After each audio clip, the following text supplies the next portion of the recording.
Welcome back to the Barry Charles Footy Show, Round 11 preview. On today's video, we will check out some of the headlines from the week, including the Knights being dudded on Thursday Night Football by the Bunker, as well as Mick Potter being signed for the rest of the season as the Bulldogs coach. Brafer Nesta being snubbed also by the Bulldogs 18 months ago. What's doing Matt Lodge? And also a special preview exclusive on the Barry Charles Footy Show. And more. Let's get to the footy. Don't forget, we will talk about the casualty ward and previews of each game on Saturday and Sunday footy as usual. Let's get into it. What's doing Matt Lodge is out the door immediately as of Friday. What is happening with the Warriors? Roger Tuafasa's shit. Ewan Aiken's gone. Cody Nukarima's gone. In the past, I've had Chad Townsend and James Maloney go away for the money. And Matt Lodge will be going away for the money too. But he doesn't want to live in New Zealand for 6 months? You're kidding me. Come on, man. That's your job. Wow, clearly something's afoot there. Something else happened we don't know about. But anyway, Matt Lodge, for whatever he's done good on the field of late, the off-field antics is not good enough for the Warriors. The Warriors are desperately in need of some leaders out. Tohu Harris cannot do it himself. And he is the only leader in that full Warriors squad. The Warriors are in desperate need of some leadership in the likes of a Dale Finucane, Isaiah Yeo type player, and the old school Steve Price, or the Kevin Campions and the Michael Lux. These are the players that the Warriors desperately need to sign. They need to find them now, not yesterday. Just get a little bit frustrated if you're a Warriors fan with the recruitment. Even though it looks like it's starting to get better, and then they just leave on a limb. And interesting that they've got four centres on, 5'8" on their list for next season. Luke Metcalf, Ronald Volcom, Dazoon Argy, and well, if Chanel signed, it's just crazy. I can understand why Chanel probably might want to go, but maybe the person that needs to go is Sean Johnson. See you later, mate. He's just been disappointing. He started off good and then he just gone nowhere. I don't know what's happening, if it's a coach related. We've got the wrong coach involved. I just don't know. He was playing good at the Sharks and he comes back to the Warriors and goes back to the same old Sean Johnson. Super League. Him and Chanel might end up in the Super League next year. Because in Chanel's case, I just can't see many teams wanting him. Maybe the Tigers, the Rabbitohs. There's not many clubs out there that I'll see would be wanting to sign Chanel, because they've already got better players on their list. Anyway, that's enough about the Warriors. Let's get on to some of the footy on Thursday Night Footy. Wow, Newcastle fans must be scratching their head. How was Timaida Martin's so-called pass behind the player was allowed to be play on and try time? It's just crazy stuff. Sal and Cobo was certainly celebrating, but Knights fans must be scratching their head. What are the bunkers doing? Maybe OPSM needs to be sacked, because clearly they can't see what they're doing in the bunker there in Sydney. What's gonna happen? They're gonna get a week off. Whoop-de-doo. Why don't they allow a challenge to go to the on-field ref? The players can challenge, and if they think the bunker's got it wrong, give the on-field ref a chance. I think there might be something that needs to come into the game. I don't know. It seems silly to have one ref decide stuff and you go back and go, hey ref, is this actually right? It's crazy. The bunker should get it right the first time. There's sometimes these controversial ones, but that one for Timaida Martin, he was already past him before he passed. It is just crazy what's happening there. Got the advantage. It was an old-fashioned shepherd. But that's no excuse for Newcastle. After that, they just gave up. Gave up the ghost. And to be honest, I don't know why Adam O'Brien is keeping his job, because really they were really going good. But to be fair to Adam O'Brien, at least he's made the final. But with the squad he has, maybe just not quite got the halves now. But he had definitely a forward pack that can be up with the best. Just something not clicking there at the Knights. A lot of injuries this season hasn't helped either. The way they just fell away, clearly see they're not going to be a top 8. But on the other hand, the Broncos are flying. They push themselves up near the top 4. They'll drop out of the top 4 after the rest of the games this week, but they are pushing hard for a top 4 spot. But to be fair, it's only the Knights. But the door without Adam Reynolds, very good to see. But how good is Sal and Cobo? He must be pushing for Queensland selection. Ching! No doubt about it. Also, you got other players like Xavier Coates, Kyle Felt, Amiso Tabu Fado, I seem to say his name wrong, sorry buddy, Corey Oates. All these 5 players are looking at 2 spots on the wing for Queensland more than likely, with Valentine Holmes, Dan Gagai to be the centres, no doubt. So who gets them? You'll have to check out next week when I make my selection on the Queensland and New South Wales teams. But to be honest, it's a good headache for Billy Slater to have. He's got about 7 people to put into 4 positions. It's going to be interesting to see how he does that. And if you add the 2 fullbacks, that's 9 players. And then you can add Cherry Evans and Sam Cleary, that's 11. So he's probably got Cameron Cameron Munster's a shoe-in. But he's got 12 players. They could all deserve to be in the team, and he's going to have to nut it down to 7. There's going to be some 5 hard phone calls there for him, but maybe one of those will get a bench spot. Be Reece Walsh, but we'll see. Talk about it more next week. So if you like enjoying the video, please subscribe to the channel, as we've got the breaking news right now. Remember down there, push the button there, like, subscribe, because we've got breaking news right here, right now. Barry Charles Footy Show exclusive. Cody Walker is going to the Dolphins 2023. It has not happened yet. Don't get on there. They're only talking secretly at the moment, but they are pushing. Wayne Bennett's pushing for Cody Walker to be there in 2023. It's a short-term play as the Rabbitohs look to sign a half. So this won't happen unless the Rabbitohs can sign a half good quality. Now,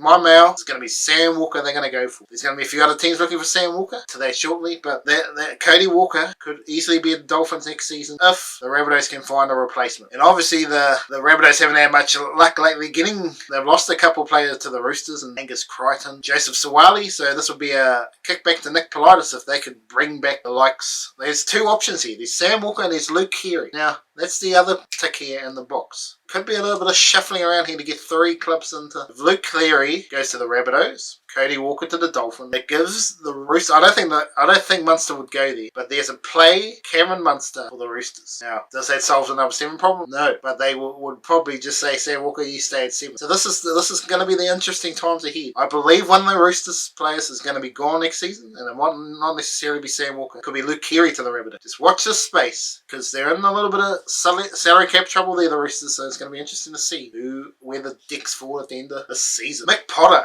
coaching the Bulldogs for the rest of the season. I honestly would have gone with Dave Furner. I think he's a better coach, but I understand he's got a bit of DNA. He's played for the Bulldogs. It's probably a wise decision, but I don't see the results improving much. They may be able to get a 1 or 2, but they'll be pretty close to wooden spooners again this year, the Bulldogs. What about the news about Brafen Nasta? 18 months ago asked the Bulldogs, I'd like to come help out the club, and he's been completely ignored, and probably more than likely because he's got different opinions to Channel 9 with Gus Gould, and I can't see them both working together. Well, because there's a bit of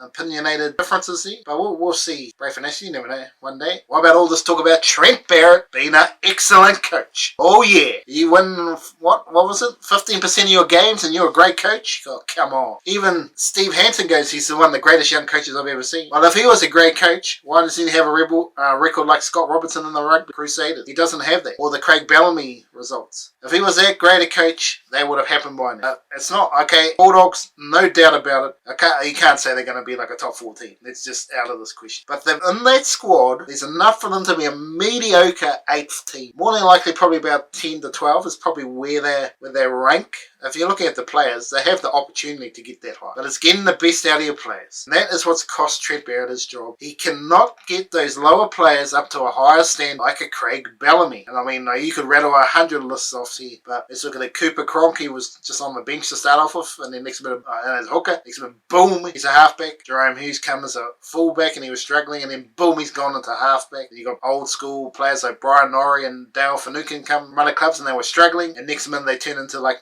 superstar players. And then obviously, who can forget Matt King, forgotten player in this, just Garbo man out of nowhere, and next minute he's a South Wales superstar. So that's where Trent Barrett is missing. Obviously, he could be a good coach in other factors technically and all that sort of stuff, but there's more of an art to NRL coaching, and obviously just does not quite have that ability to improve his players, and that is ultimately what has cost him his job. And he was brought there to bring some attack to the game, because apparently Dean Pay's attacking wasn't that great, but at least they were trying to defend the Bulldogs. And they had a worse team there, and they were actually playing better than this current. So sadly, Trent Barrett, the attack of the Bulldogs this season has just looked hapless. Just no good, and unfortunately I don't see him getting another head coach, in my opinion. But if you're other Bulldogs, you're desperately needing the number 7. There's only one person, and that's Sam Walker. At 800k, you might even have to go to $1 million for this kid now. I can see this could be a big play. It's going to be interesting to see Sam Walker and Luke Keary. One of those two are going from the Roosters. I'm telling you now. I don't know which one, but one of those two are going. And it could be both. That'll be an interesting thing. But the Roosters will not let them go unless they know they're getting like a Cameron Munster player. So it's going to be interesting to see how that plays out. Now, Crichton to the Tigers? Kidding me, mate? Crichton to the Tigers? I just can't see this happening. Crichton, Gemmo doesn't go to a weaker club if you've seen Rabbitohs. If the Roosters don't renege their contract, I think he might end up in the Super League. Unless he wants to stay. If he wants to stay, he's going to have to take lease somewhere else. I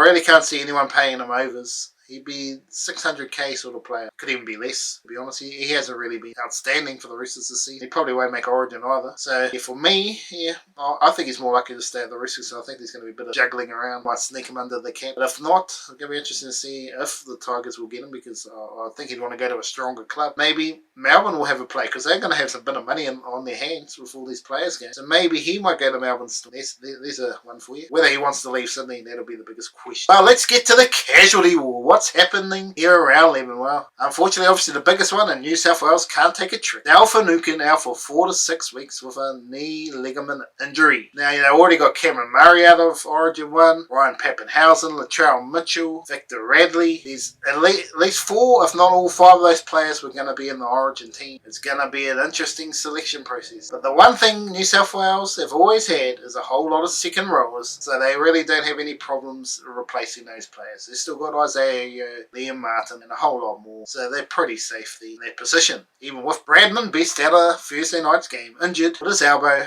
and there's talk that it could be 6 weeks just for an elbow, dislocated elbow. Well, let's hope not, but he just can't take a trick, Bradman Best, and he's another one. He, at his best, he's a New South Wales type player, but he's finding it hard. But obviously there's an opportunity this year for someone to go to centre. Who's they going to be? I don't know if they'll just put Jack Whiten straight in there. I think they'll find someone else, like a Crichton or something. Put him with Brian Tohol. Makes sense to me, but I don't know. We'll talk about that next week. Luke Brooks out to 2 for 4 weeks with a hamstring. Just when it looked like he might be getting into some form. But the Tigers I still think Luke Brooks should have moved. He just needs to get out of his comfort zone for mine. Stays at the Tigers, his career will just dwindle away and he'll end up in the Super League at some. Ben Travojevic, he's out as well, so that's not good. And same with Josh Maguire with his groin. So that is the casualty ward for round 11. Now it's time to talk footy! And it starts off on Saturday afternoon with the St. George Illawarra Dragons taking on the New Zealand Warriors. 3 p.m. Sydney time, 5 p.m. in New Zealand at Jubilee Stadium. Let's take a look at the Dragons team to take on the Warriors. As you can see on the screen here now, at fullback is Cody Walker. Matthew Fagai, Michael Ravawala are the wings. Masoli and Zach Lomax are the centres. And Amoni and Hunt are the halves pairing. Moses Mbai playing hooker position. Francis Molo will probably come off the bench and be with Blake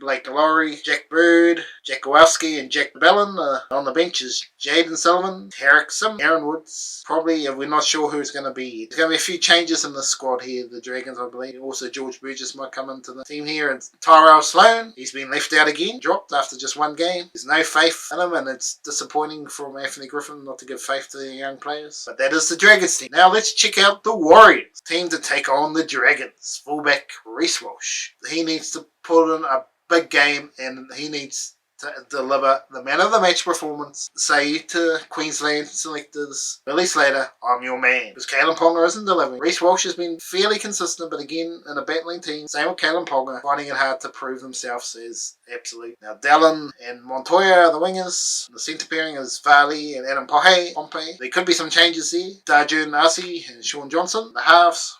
There could be some big changes coming in this. Here you got Adam Fanua Blake, Jazz Tavanga. There's obviously going to be a change. Matt Lodge leaving. I'm not sure who's going to take that spot, but we'll just go with Aaron Penne for now. Ewan Aiken, Tohu Harris and Jack Murchie, Ben Menokosilla, Bunty Afora, Freddie Luskin, and Elise Katoa probably coming in. Opportunity here for the likes of Jesse Arthurs, maybe back. If he's back into form, he will be playing. Chanel Tavita Harris is also on the reserve. So it could be a few changes with the Warriors team before the kickoff, but this has been recorded the day before, so unfortunately I won't be able to have those changes for you. But as simple as this game, folks out there is only one winner.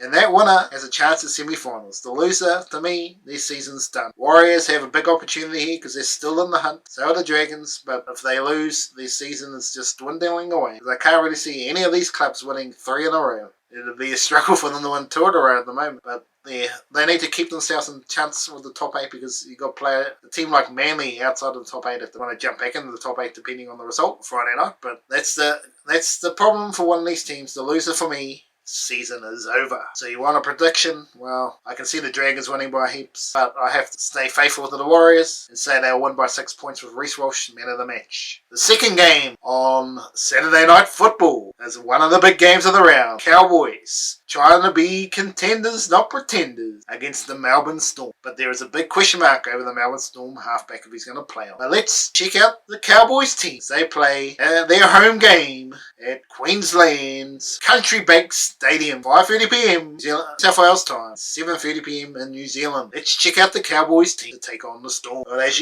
you can see, Scott Drinkwater at fullback, Kyle Vout and Tulangi has been playing very well on the wing. Holmes and Hiku the centres, Tom Dearden and Chad Townsend are the halves, Gordon McLean, Reece Robertson and Ruben Cotter, Tom Gilbert, Uriah Nanai and Jason Tamalolo. Tabo Fado is struggling to make the Queensland team for mine, playing on the bench. I don't think he will make the team this time. Helan Lukey, very good off the bench. Cohen Hess and Griffin Lee. And if you look at the players outside of this top 17, they're all solid players, and that's why they got some depth this year, the Cowboys. Got Jermaine Tanua-Brown, could easily be a bench player. Jake Granville could easily be a starting hooker. Conley Lamou's very good when he plays, so is Ben Condon. They're all players that can be bench players. Ben Hampton and Brendan Elliott, they've been journeymen for a long time. Could easily come in. So they've got a very good, healthy squad, the Cowboys, and that's why they're doing so well. Now let's check out the Melbourne Storm team to take on the Cowboys. I'd be expecting some late changes here, because there could be a few injury concerns here for the Storm. The fullback for now is Tyron Wishart, but it could change to Nick Amini, who's at number 2 at the moment. Then you got Marion Sevier, Justin Willem, Xavier Coates, halves pairing Cameron Munster and Jerome Hughes, maybe, but there's Cooper Johns on the waiting list here. They're jumping for Jerome Hughes. Big talk that Jerome Hughes could be out again. They're trying to just scare the Cowboys that he's going to play, but we'll see. Jesse Bromwich, Harry Grab, telling me Brandon Smith's the prop this week. Can't see that happen. Felice Kafusi, Kenny Bromwich and Josh King. And on the bench here, Alex McDonald, Dean Urumaya, Trent Lorio, Kamakamika back in the squad. But don't be surprised to me if you see Chris Lewis and Cooper Johns if Jerome Hughes is pulled out. This game is interesting, obviously, with the Hughes situation. To me, this is a simple one for you guys. As Jerome Hughes is playing, you'll find out an hour before kickoff. Get on the Storm, and I'll go for the Storm by 8. But if Jerome Hughes is injured and out of the game, Cowboys could win this quite well. 12 points there, so it's a bit of a he shed sort of thing. But if they're all playing, expect Jerome Hughes maybe be man in the match in this game, or Chad Townsend. I think it's going to come down to the halfbacks in this one. I hope you enjoy that game, because it's going to be a big game of footy. The final game was Super Saturday in round 11, and probably the best Super Saturday of the season so far. Sees another game that could be the grand final in October, and that is the Sydney City Roosters taking on the Penrith Panthers. 7:35 kickoff in New South Wales, and 9:30 for you, my fans in New Zealand, at the Sydney Cricket Ground. Let's take a look at the Roosters side to take on the Penny Panthers. Well, this is where all the action happens in the background. In the background here, James Tedesco at fullback, Daniel Tapo, Paul Momorowski, Joseph Manu, Joseph Sawali, he's playing some good footy, Sam Walker and Luke Carey, and that's up with the best of the backlines in the comp. But the forward pack is where they get a little bit to be desired. Jared Warrior Hargraves, he's been a very staunch, solid player, but he's getting to the back end of his career. Takiaho, similar thing. Very solid, but they're just not really giving the punch that's needed now in the top grade. Connor Watson, and he's really just more of a Mr. Fixer type of guy. He's really delivered at number 9 when he's had to be there. It's not his fault. Someone's got to play there, but unfortunately he's not delivering. Angus Crichton, Tupanua and Nat Butcher. When you listen to this team, you can see it's not the team it was at. On the bench you got Drew Hutchison, Fletcher Baker, Daniel Saluka Fafita, and Lindsay Collins. They just don't have the depth they used to have, the Roosters, and it's probably because they're top up heavy with their top players, and that is the problem they're having, trying to sign new blood, and Brandon Smith taking up quite a bit of the contract as well. Now let's check out the Panthers team. Take on the Roosters. Fullback Dylan Edwards. Some people were arguing maybe he should be the fullback from New South Wales. And to be fair, he's been very, very good. And if you're gonna have Jerome Luai, no, this is just absolutely hypothetical.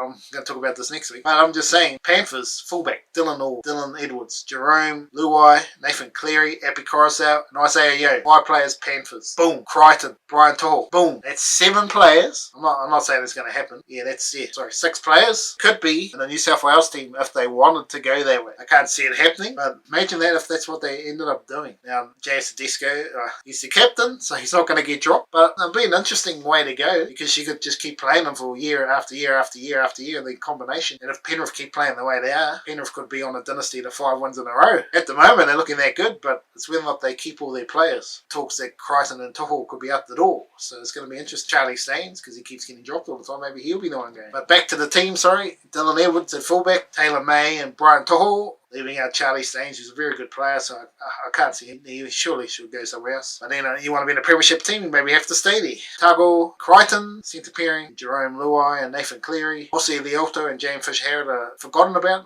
how much they do for the team as well. Epi Coruscant, the hooker. Viliami Kikau, well, that's going to be a big loss next season. They replace him. Liam Martin, Isaiah Yeo. And on the bench, Mitch Kenny, Scott Sorensen, Smith Saliu, and Jamin Salmon. Well, as I said before, this could be the grand final game come the end of the season. But obviously, the Roosters probably need to improve in the forward packs and need Sam Verrills back playing very good footy if that is going to happen. This is the chance for the Roosters to say, we are a top 4 team. They have to win this game if they're going to be top 4. If they lose, I'd say they're struggling. I believe they'll make the top 8, but it's a lot harder to win the bottom because you're going to straight knockout footy. But as I said here, Sam Walker has a chance, just like Reece Walsh, to stay claim for a Queensland selection with an outstanding man of the match performance. Now, I don't know if his forward pack are going to do enough to give him that opportunity, but that's what Sam Walker's going to do to put some pressure on Cherry. But in saying all that, I just can't see the Panthers getting beaten in this one. 12 points, I just think they got too much class over the field. Even though I had tipped the Roosters to win the comp, just when you look at how they've been playing, right at this moment, I just think the Panthers are just getting too good for the Roosters. But the Roosters can go up a level, and it could be the game of the round. Let's head off to Sunday footy, with the South Sydney Rabbitohs taking on the Canberra Raiders. 2 p.m. New South Wales time, or 4 p.m. New Zealand time, at Apex Oval at Dubbo. How about that, going to the grassroots at Dubbo? I hope there's a good crowd out there for that one on Sunday afternoon footy. Let's have a look at the Rabbitohs team take on the Raiders. Mike Taff keeps his fullback squad even though there's question marks on how good he's going. Alex Johnson, Tane Milne, Wayne pairing, Paulo and Graham are the centre pairing. Cody Walker and Lachlan Less have been every game this season, but they have not really clicked as yet. Tavita Totola, Damien Cook, who to me has been underperforming, and that's why I'm saying Api Coruscant could be the number 9. Tom Burgess, another prop. Kalomatangi, Trent Peoples. Who's this? Trent Peoples, a new player. Jai Arrow and Lock. On the beach, Cody Nikarima. Can he give him a bit more spark? Didn't really do much in his first game. David Moali, Havili, and Liam Knight.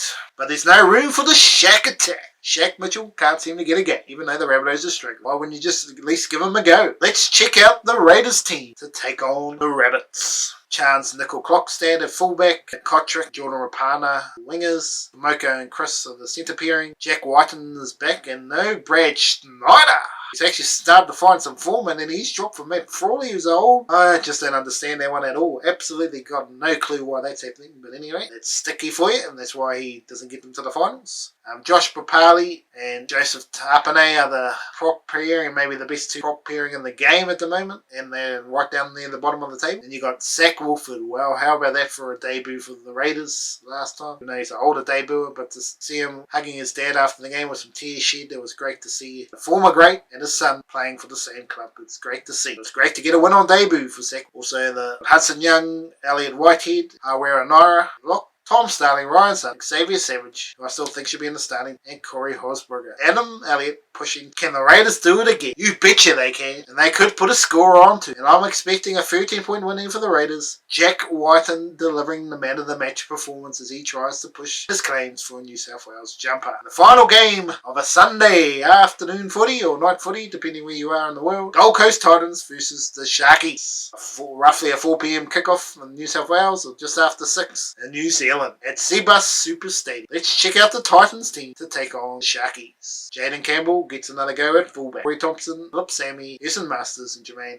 Osako is the backline. AJ Brumpton and Toby Sexton really need a number 7. They desperately need to find a number 7. Could add Sam Walker as another one. Maybe the Titans need to go Futuaka, Aaron Clark and Jarrell Wallace, the forward rotation. Leo, Fuma and Eno, the second row. Lock, Tanner Boyd, Sam Lissoni, Herman Isiese, and Sam McIntyre. No room for Wolves. And let's look at the Sharkies team. Take on the Gold Coast Titans. Lachlan Miller. And who's Lachlan Miller, you say? Well, we're going to find out. Sione Katoa, Connor Tracy, Talakai Latola, Matt Moylan and Nico Hines. That's the back line there for the Sharkies. Toby Rudolph, Blake Brayley. He's been in a lot better form than I was expecting. Good on him. Royce Hunt, Britton Neokora, Wade Graham in the starting side for the first time this season. Cameron McGuinness. In the bench is Adam Tolman, Braden Trindle, Teague Walton dropped to the bench. What's doing there? He's probably been the best player the last month. And Andrew Fafita is back in the game. Obviously with the injuries, the few injuries they've had, suspensions, this is why there's a future. This is certainly a big game for the Sharkies. They need to win this if they want to stay in the top 4 hunt, that's for sure. Otherwise they could drop down to the bottom of the 8, the pressure starts to cook on Craig Fitzgibbon. While the Gold Coast are trying to keep their slim top 8 chances alive, this is a must-win game for them. If they lose, their season's over for me as well. So I expect a big comeback from Nico Hines. He was absolutely out of sync last week. Hines for man of the match and an 18-point victory in session, even at away game. Well, that's enough time from me, Barry Charles Footy Show. Remember to kick the like button so we can kick the ball to every single coastline all around Australia and New Zealand. Remember to subscribe if you want this footy show to continue. Anyway, enjoy the footy out there. Have a lovely weekend, and I'll see you again for another 2 shows each week here on Barry Charles Footy Show YouTube. Have a good night. Take care out there and enjoy the footy.